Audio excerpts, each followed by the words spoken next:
Hey, what is up? Happy New Year from the Leafs Convo. Norman James and Mike Augello, the podcast back in full force for another year, talking about the Maple Leafs. Mr. Augello, as of now, almost halfway through the season, the Leafs are the third best team in the NHL in terms of points. They have the third best goal differential. Really amazing stuff. They finished 22 in the way that they pretty much typically play. Lose to a shitty team and then come back and beat a team that we didn't expect them to beat. So what else should we be expecting for 2023? More of the same, or do you think a change is right around the corner?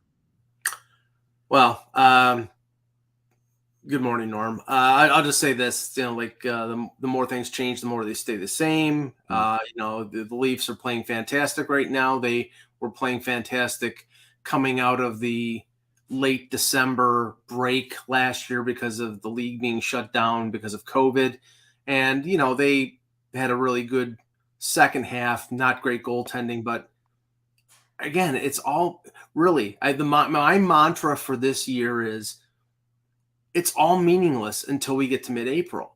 And, again, when you lose to teams that you shouldn't lose to, even if you come back and you beat, and it wasn't the Stanley Cup champions because, Landeskog out and Nichushkin's out. And, they just got McKinnon back. It was a good victory and nobody's complaining about it. The Leafs played really well. They had an incomplete game against St. Louis. They blew the lead, but then won in overtime. But if I take anything out of this 3-game road trip, it's the performance in Arizona. And again, now you're not going to play teams like Arizona, like Montreal, like Chicago, or Buffalo to a lesser extent because they have some good young players and they're starting to come around. But you're not going to face those teams in the playoffs. But by not beating them, you increase your chances of playing tougher opposition in the playoffs. Right. And some people look at the standings right now, and Boston, is just unbelievable right now, 28-4-4. And they're winning because, Bergeron is still good and Krejci came back refreshed, and they're playing more enthusiastic under Jim Montgomery than they did under Bruce Cassidy. It doesn't look like, the Leafs are at a breakneck pace. They're 23-8-6. And they're 8 points behind Boston. So more than likely, they're finishing in second place. And lurking in third place, 5 points behind them with 2 games in hand, is the Tampa Bay Lightning. Sure. So they're going to play Tampa Bay in the playoffs, barring anything dramatic. And the question is now, can they beat the team that they lost in 7 games to? And when you lose to teams that you should beat, like Arizona, a team that is trying to lose, and I mean, not the players, not the coach, but the organization, and you mail it in. I think Elliot Friedman had the statistic. They've lost 4 times to Arizona in a calendar year. They lost, how many, I think they had 1 tie out of those games. That's 7 points. That's 7 points. And that was the difference last year. The games against Montreal, Buffalo, and Arizona was the difference between them finishing in first and then finishing in second. This year, maybe that's not the case. They're not going to catch Boston.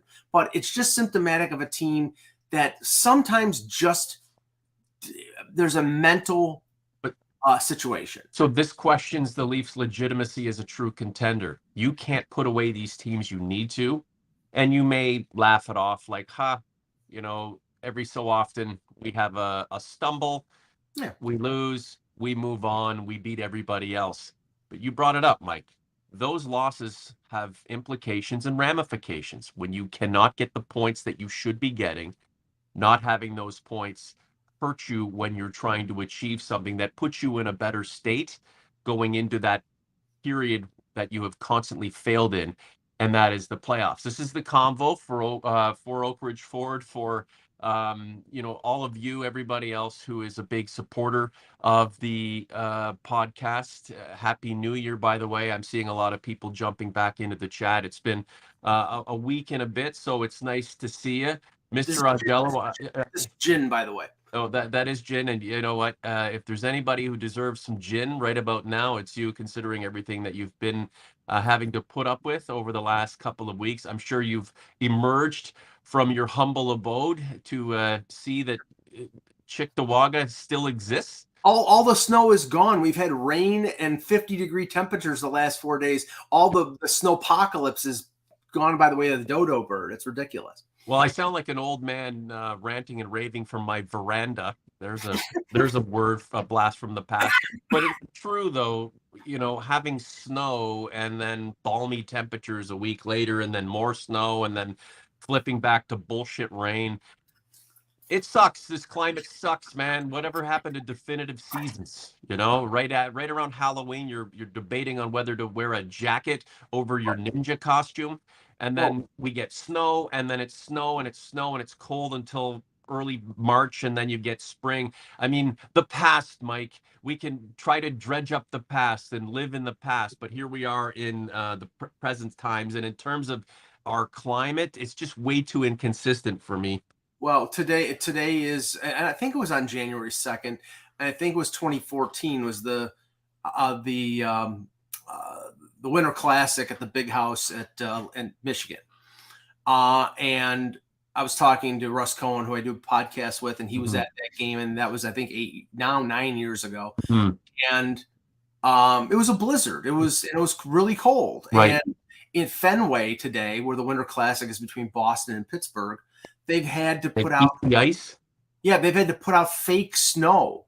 It's sort of raining there. I mean, it's not terrible. They're going to be able to get the game off, and the ice conditions are not going to be bad. But I'm just saying, it's like, it's weird that, like, you just get, and I'm not. Let's not get into a climate podcast, but it's like, you have The box will come for us, Mike, if we bring Michael Matthew, Happy New Year's and greetings from sunny St. Lucia. Oh, you suck. Yeah, that's where it should be warm, right? I just got his big screen for the back of the boat.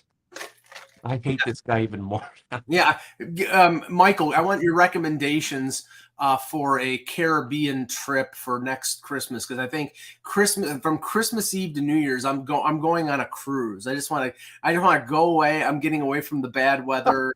I'll be drinking Mai Tais on the veranda or on the deck of the Andrea Doria or the Titanic or whatever it is. I just want to get the hell out of here. The World Discoverer, that shouldn't be, you shouldn't be ending up 100 feet underwater if you end up on that one. Here's my thing, and some people say it's sort of counterintuitive that I get so exercised about how the Leafs play against Arizona, and then in the same breath say, well, the regular season doesn't mean anything. The regular season means something in terms of positioning for the playoffs. Everybody knows that this team is going to make the playoffs. It's the real season, and the real consequences start in the middle of April when the first round starts, and who they play and where they play are big things. And I am just saying right now, the chances of them getting out of the first round and advancing in the playoffs. I mean, do I think they can beat Tampa? No.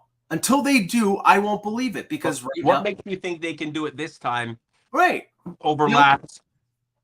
The only thing, Norm, that I think is different from last year, I think, first of all, I think their defense is deeper, and they have more confidence in guys like Sandin and Liljegren and a veteran like Giordano, and the addition of Timmins that gives them more confidence that their defense is deeper. So Morgan Riley's back. Yeah. And that gives Sheldon Keefe and upstairs the guys who are the puppeteers more options, which is good. Yeah, I mean, Riley's back. He doesn't look. I mean, I think he's a little rusty. That'll come some time. Yeah, that'll come in a week or two. And Rasmus Sandin is apparently relatively close, maybe this week. Right. So that gives Sheldon Keefe a lot of options. Now he has 8 defensemen. Jordy Ben is the likely one scratch. I mean, he was basically brought in there to be a veteran guy who could play both sides. Okay, Mike. I don't think he's expecting much more. No, and that's fine. And he's a good guy in terms of team camaraderie, so he knows his role. Right. But the problem is now, which one of the 7 do you sit? And that's why I think they'll take their time with Sandin and make sure he's 100%. But in my eyes, maybe you give Giordano a game here or there of rest. Maybe you've got now, Brody can play the left or right side. You got Timmins, you've got Hall, you've got Liljegren playing the right. Speaking of Timmins, Mike, Brad Tyndall, Connor Timmins is the best passer the Leafs have had in a long time. Mm-hmm. Elite passer, fun to watch. He's noticed it. Have you? Yes, great point, Brett. I think he is an excellent passer. That's been the book on him since he played at the Sioux. He's 6'2". He doesn't get pushed off the puck. Right. So those are valuable commodities, and I think that he has earned, at least with his play in the last dozen games since he joined the Leafs, an opportunity to stay in the lineup. Now I think what they're probably going to do, like they've done many times in the past with bottom pairing guys, is they'll do a rotation. It's like one game, Sandin might be sat one day, Liljegren one day, Timmins, et cetera, et cetera. So until they lock into a top six that they are sort of etched in stone with. I don't think that's a bad thing. I think that keeps everybody on their toes. It also gives a guy like Giordano some rest, even though he'll say, I don't need any. I think going into the season, they wanted to load manage Giordano, and maybe he wouldn't have been all in on that. But I think then they had to play him 20 minutes. I think he's shown a little bit of wear and tear lately. So I don't think it's a bad thing to give him a game off. But I think that's how they're going to handle it, at least. And in my mind, it takes the need for a big ad on the blue line sort of off the table. I don't think they need to do that. I think they'll still add. They might add a depth guy just in case, but I don't think they need to go out and get into the Jacob Chikrin sweepstakes or Klingberg or somebody like that. I think they're going to shop in another area. Well, the Leafs would be best served to themselves to enter the playoffs with more players than they functionally require, right? Strategically, you need as many bodies as you possibly can get and have dudes chomping at the bit to be drawn into the lineup to be given a chance to make a difference. It looks right now that if everybody's healthy, the Leafs might see themselves in that position where they know they have a replacement laying in wait who would be adequate in a moment, maybe not many moments, but in a moment until someone else can draw back in. Sean Robertson, left wing with grit and depth on D. Perhaps the depth on D has already been taken care of. Well, okay. Left wing grit. I mean, this is the issue. It's like you have 8 right now. You have 8 defensemen right now. I don't think they want to get rid of any one of those 8. Yes, I am pounding the gin and juice. There you go. We're I like the only one, and this is my opinion, the only one of the 8 that might be somebody that they disperse would be Hall, because Hall is a rental. But I think everybody recognizes, based on the usage of Hall by Sheldon Keefe, as one of the top penalty killing. A lot of minutes to fill. Yes, but I mean, he's big, and they play him on the PK along with Brody. Right. So if I had to say who's going to be one of the top 6, unfortunately, I think it's Hall, and I have issues with Hall, but the coach believes in him, and they need this size on the blue line, so he probably is not one that they would move out. So I think he hasn't. He's again, it's not like he was starting from a point of pedigree or excellence, but he hasn't really regressed. I mean, he's slowly forming into a competent guy, and I know that's a concern, but like, it's not as if he's a detriment to this group. No, he is what he is. He's, I mean, he's, like I said, he's big, he's right-handed. He doesn't get pushed off the puck. He does give away the puck. He makes bad decisions at times. So that's why, like, he's a lightning rod for controversy. But I don't see them moving out or moving on from anybody on the blue line. So that's why, I mean, Jim Austin Krause has term until 2027, cap hit at 4.3. Trade for Kerfoot, Jim Bianchini. okay, Jim, dream on about Lawson Krause. I've been singing that song for a long time, longer than I've been singing The Lamb Lies Down on Broadway. But it's like it's not happening. Arizona signed him to a long-term extension. He's arguably their best forward. It's not happening. Okay. So I mean, I think you have a better chance if you're looking at and this is not based on anything that I've heard, but I'm like looking at the situation in terms of a team that is borderline for the playoffs. And right now, I think Minnesota is going to make the playoffs. But if Minnesota fell out of the playoff race, a guy like Marcus Foligno is a guy that I would target because he's big, he's fast enough, and he's physical. And then that's something that the Leafs don't have. But I don't think Minnesota is going to trade him. And if you're talking about rental guys, then the options are limited. Now John brings up Ryan O'Reilly, and John may not have heard the news. It just came out about an hour and a half ago that Ryan O'Reilly broke his foot, and he's out until probably mid-February. That means a couple weeks before the deadline. Does that lower the package?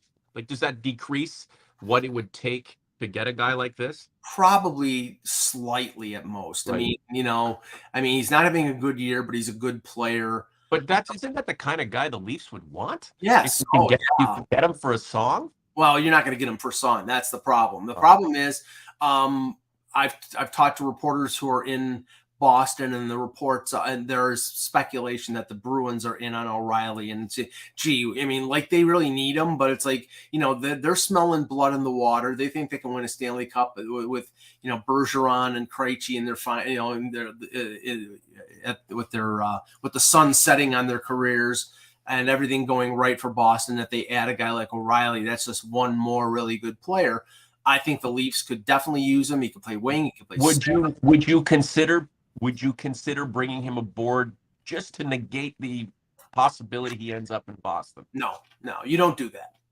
You don't trade first round picks and top prospect just to keep a player away from another team. You do it if you think that player helps you. Okay. And I think he would help them dramatically. You could put him at third line center, and then have Matthews, Tavares, and O'Reilly. You could put him on the wing in the top six, and he could play with Tavares, take faceoffs, or take faceoffs for Matthews, or whatever. I mean, he'd be a designated faceoff guy. I think that they would go that way. It'd be expensive, but I think based on what Elliot Friedman reported on Saturday, he said that it's starting to look like the Leafs are not going to go the direction of the big defensive ad, and I've agreed with that for a while. And that they might go for like two smaller moves, a defenseman and a forward. Mm. If they have 8 defensemen, I don't know whether there's the need there to go out and get a Luke Shen. It'd be nice, but I mean, you can only carry so many players on your roster, and you have a limited cap space. So just extrapolate from that and say, okay, they're keeping their 8, they're not adding on defense. So that means they could add 1 or 2 forwards. And I think, based on the fact that somebody like Joey Anderson or Dryden Hunt or Wayne Simmons is playing in your top 12 on the fourth line, you can add 1 player and it would help you out. If you add 2, that just gives you depth. And, similar to what they did a couple years ago when they acquired from Columbus, I'm drawing a blank on the name. Somebody in the chat will know. Riley Nash. They added Riley Nash, who was on LTIR, and then they brought him back for the playoffs. It didn't work, but he was a veteran depth guy, and this philosophy was the right thing to do. So if they can bring in somebody as a 13th forward, and then they add somebody else who can play on the left side in their top 6, I consider that a successful trade deadline philosophy. But whether they do it, who they add, that's the big question. This is the Convo. Norm along with Mike. Like this content, subscribe to the channel, let your friends know about what we are doing. Season 5. I don't think we've missed too much time, Mike. I think we've been doing something every single week. We're at 17, 18, 19 episodes in, and we're going straight through until the end of the season. And then potentially beyond the end of the season, deep into a playoff run, because since we put this show together back in 2018, neither Mike nor I have been a part of any kind of Leafs Convo podcast that has been, postseason centric. It's been one round and then the autopsy and then a few shows, and then we've kind of usually put it to bed. Even last year, we thought the end was upon us, but here we are once again. Dryden Hunt, the kind of the thumbnail focal point of our last piece, right? Mm-hmm. The good player hunting. 30 shifts deep into 2 games, one against Arizona, one against Colorado. Is he just a guy, or did you see anything? I mean, he's just a guy, but he's a physical guy, and he provides an aspect that this team is short of. I mean, he got into a fight against Arizona. He had 5 or 6 hits. He was noticeable against Colorado, his former team, as was Dennis I can't score Morgan for Colorado. Didn't he pick up a point? He picked up an assist, but he almost scored. But thankfully, he continued to do what he did with Toronto, which was not score.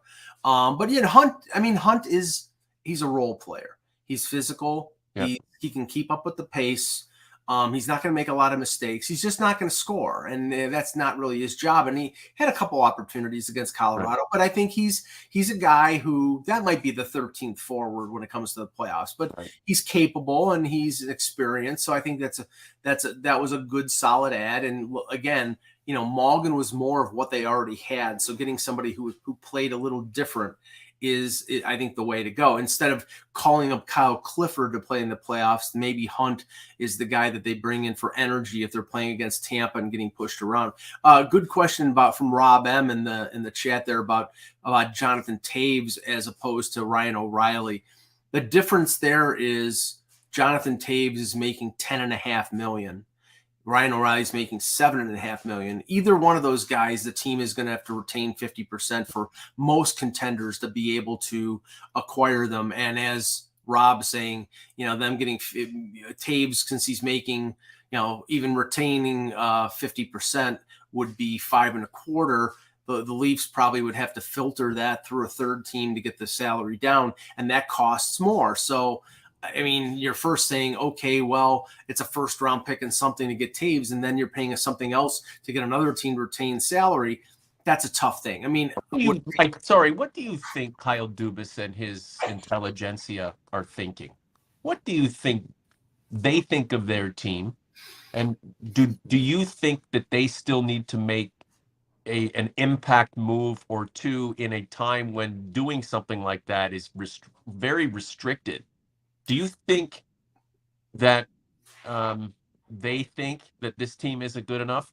Put yourself in their headspace right now. We'll wrap it up here soon. Okay. Do I think that they need to make a significant add before the deadline? Yes.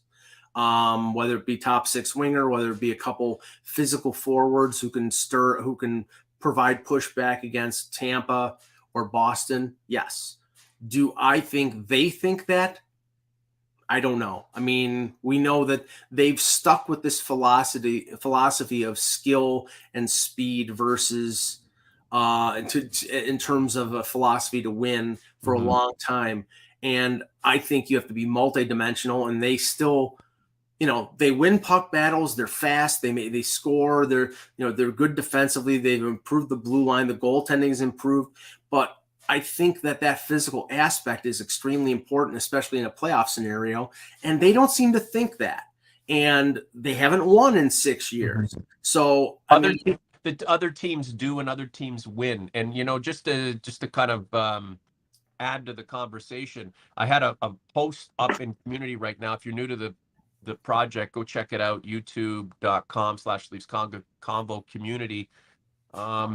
Do you think the Leafs need to get tougher to truly win? And it's incredible the pushback we get just asking that question. The T word, the toughness word, is a very because it's imposing for some, as if a player who's tough is going to come and beat you up for your lunch money. That is right. That's not what I was suggesting. But even asking the question throws people off. And what I ask is, how do you win without being tougher when everyone else wins with toughness. And when Well, we ask about like, well, what about Boston? Maybe they're going to come back to earth, and we are better than Tampa this time. It's the rest of the league isn't going to conform to what the Leafs are trying to do. At some point, the Leafs are going to have to make some adjustments and say, hey, this is generally our plan, but we're going to do a few extra things. John Ferrari, stop wasting picks and prospects for rentals. You need to build from within. Haven't the Leafs done that for the most part? well, okay. First on the toughness thing, I think Right. it's a misinterpretation Right. because people think we're saying toughness. They need to add toughness. We're not talking about adding Colton Orr. We're not talking about adding Fraser McLaren. But they know that, and they're just speaking. No, I don't think they do. I mean, You can hear what we're saying. It's recorded. I know, but there's a disconnect between our mouths and their brains because Right. they're not listening to what we say. I'm talking about physical play from your top 9 guys who can play the game and be physical. Tom Wilson, Mason Marchment, those type of guys are top 9 players who play physical, and they're difference makers. And the Leafs have none of them. Do they have a lot of good players in their top 9? Yes. I think they're a great team, but you cannot miss the fact that you have, you've gone through this with, Matthew. Okay, Austin Matthews and Mitch Marner. I mean, Matthews steps it up in the playoffs now. He gets physical. Mitch Marner, William Nylander, John Tavares are not going out and hitting guys from behind and being physical in the playoffs. That's just not their game, and you can't ask them to do that. But, they can fight through that stuff. But I think as much as you They need need support then if they're not going to be able to play. right, as much as you need players to fight through that, you also need players to respond. Right. And that's why, Kyle Clifford last year in the playoffs in game 1, when he responded, he went over the hill. He got suspended, but the Leafs needed that pushback because they didn't have anybody to compete with Nick Paul and Corey Perry and Alex Killorn and keep going on and on and on. And they still don't. Mike, can I just throw this out? Brad Tyndall has been a great contributor throughout the season and specifically the show. Toughness is an attitude, Rob M. Tough equals mentality and physically tough. Good point, guys, because when it permeates your lineup and that's how you play with skill, speed, toughness, intelligence, it's part of your game.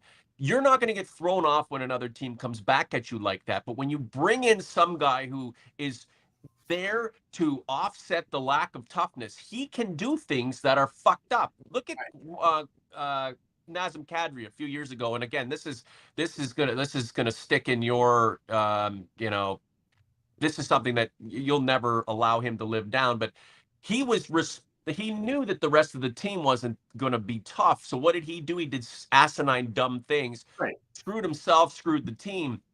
But when from top to bottom, it's a general team toughness to push back to say, sorry guys, it's not happening this time. Then the composition and the flow of the team is to be tough. It's not, well, these guys aren't doing anything. Send numbnuts over the board to cause some trouble, and he gets himself into a pickle. And it just sort of deviates from what the plan should be, and that's a general team toughness that runs from top to bottom that everybody can buy into, and everybody feels support from one another because they're all playing the same kind of game. I kind of look at these cats now, the top dudes who've kind of been through regular season success and have been stonewalled during the playoffs. They have to ask themselves, what kind of, how are we going to adjust to try to take that next step? We've got so much caliber, so much capability. Something's missing. We all know what it is. Last points to you, Mike. Well, right now, the tough, in terms of toughness, in terms of pushback,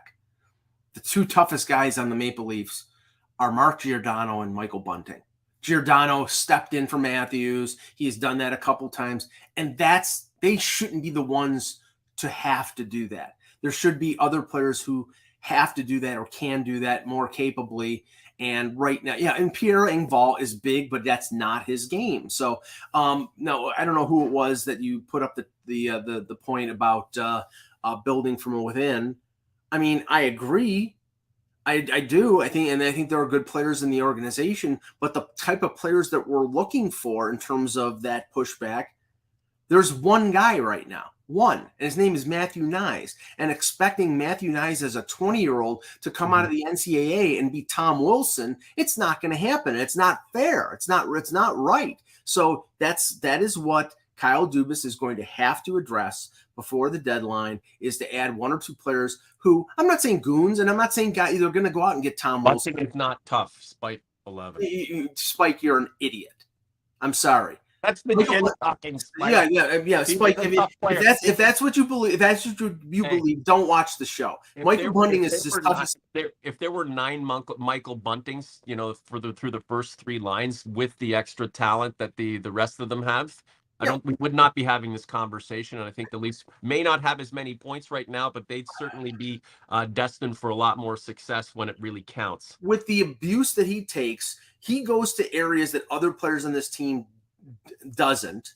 He's tough. Now, is he a rat? Yes, he's Brendan Gallagher. He's Brad Marchand. But it takes a lot of toughness and fortitude to go into battle, to go He's isolated, and that's the problem. Right. So, I mean, he would not have to do half the stuff that he does if he had some support on other lines with this team, but he fights the battles. And hey, look at right now, they're going with 5 forwards in the power play and Bunting playing them in front of the net because he stirs it up. Yes, he's tough. Is he somebody who's going to hit people and make a physical difference? No, he's a smaller guy. Hey, Teddy, our boy in Florida, wants everybody to come down. Are you going to host us, Teddy? I'd love to have a drink with you, buddy, and just hang out and just shoot the shit. The old Conn Smythe saying, if you can't beat him in the alley, you can't beat him on the ice. Again, it's the T word that really throws a lot of people off and gets them all pissed off, right? It's like, I don't like to talk toughness, but I'm going to be tough on my phone here when I send you bullshit texts, right? Because you think you're tough. And I'm just throwing that out because it still happens, and it's sad because you know that's not what we're about. But Ted through the ghost of Conn Smythe have made a good point. Like, if you can't beat him in the alley, can you really beat him on the ice, right? Super Strike 9. Are there goons enforcers anymore? Seems like there's just rats and pests. You know what? If the league embraces rats and pests who have an element of toughness to their game, a lot of pushback, then I mean the Leafs are just going to have to play that kind of game, really. Like, get more rats and get more pests who are not going to be, negative to the overall movement and philosophy of the process. It's just what I'm saying is this team is so front loaded in talent, and it's got a method and an idea that is not based in reality of how you win. How you truly win. You can get all the points you want in the fucking regular season and go splat in the playoffs and keep telling yourself that one day it's going to happen. The rest of the league is not trying to conform to how the Leafs play to allow the Leafs to finally win, right? When we keep going on about how our team is great, our team is fine, and these are the things you need: more speed, more Mulligans, more guys like that. Fuck it, man. You're never going to win. Not to devolve this conversation into something that is going to end up negative, Mike, but this is where we end up typically when we start a conversation back to what we believe is the true issue with the organization. Time will tell if ultimately this is the year that they can break free from the criticism. I'm just not thinking that'll be the case. Last word to you. Yeah, there's not much to complain about, obviously, with the Toronto Maple Leafs. Of course, I find reason to complain about everything. But, a lot of teams would like to be in the place that Toronto is right now. But with the specter of them basically playing in a division where the top 3 teams in their division are in the top 6 in the league, and you're going to face one of those teams, either Boston or Tampa, in the first round, you have to be better than everybody to get out of your own division. And between now and March the 3rd, Kyle Dubas is going to have to find out what it's going to take to get past Tampa or Boston in the first round, and we'll see what he does. Guys, it'll be like a workshop for us. Any ideas that you have about this team and what you're thinking? Does it align with the thoughts that Mike and I have put forth, or maybe there's something out there that nobody's really thinking about, nobody has really broached, nobody has brought up? throw that out there too. And as we push forward towards the trade deadline, when the Leafs have to put their cards on the table, who knows? Maybe you'll have come up with what turns out to be the cure that ails this team when it comes to the playoffs. I don't know. We'll have to figure it out. In the meantime, the Leafs have the Blues back at Scotiabank Arena tomorrow, and I don't see the Leafs succumbing to any kind of like long running failure that will push them out of the place they're in. I think the the situation will be much like it has been and much like it looks right now. A team that's a few steps off the top, but many steps ahead of the rest of the pack, which leaves so much to be desired, Mike. They're almost there. What do they need to do to take that next step and be something special? We both believe it's the added toughness, because everything else seems to be there right now. Mike, anything else you want to add, or you want to go and get into that gin even deeper? Well, just that Joey Anderson got sent back to the Marlies this morning. Played very well for them. So there's one guy that they can call up later in the season if need be. That's a depth forward that I think is good. And also that game with the Blues tomorrow, Ryan O'Reilly will be out and Vladimir Tarasenko will be out. So they should be easier to beat than they were last week, but that doesn't mean it's going to be easy. So we'll see what happens. I'll give Brad Tyndall the last words. Nylander will be a monster in this playoffs. I guarantee it. Yeah. And what is that going to amount to? More your mouth to God, and more of his fans talking about he's the greatest player ever. Great. I'm still okay. The next step is a monster trade. Riley, trade him. The Masai move, really. As I said last year, the first half of the year, William Nylander, I said he was an all-star, and he was Dr. Nylander the first half. He was Mr. Willie the second half. If he continues to play like he's playing now, then he could be a monster in the playoffs, and I would love to see that happen. But every year there's been a lull where he starts to say, okay, I'm going to do what I want, and that's when they really have trouble. Offense isn't the problem. No. Offense isn't the problem. It's not the problem. Gin. Clearly the goaltending's like they're top three in goals diff, like the second fewest goals against. This is great. That's great. That's stabilized. The defense, there's a lot of bodies. There's the offense scores goals.